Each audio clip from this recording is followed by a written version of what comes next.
Hi అండి, అందరికీ నమస్కారం. వారాహి గుప్త నవరాత్రుల పూజ సులభమైన పద్ధతిలో ఎలా చేసుకోవాలో ఇప్పుడు మనం చూసేద్దాం. వారాహి నవరాత్రులు జూలై 6 శనివారం రోజు ప్రారంభం కాబోతున్నాయండి. సాయంత్రం 5 గంటల తర్వాత ఈ పూజ ప్రారంభించాలి.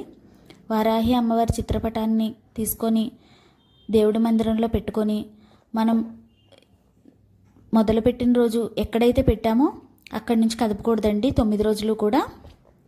తర్వాత అమ్మవారికి దీప ధూప నైవేద్యాలు పెట్టాలి. నైవేద్యం వచ్చేసి బెల్లం పానకం కంపల్సరీగా 9 రోజులు పెట్టాలండి. దాంతోపాటు నైవేద్యం మీకు వండగలిగితే వండండి, నైవేద్యం పెట్టుకోండి.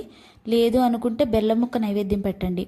పానకం బెల్లం ముక్క నైవేద్యం పెట్టి 9 రోజులు కూడా నేను చెప్పే ఈ మంత్రాన్ని పాటించండి.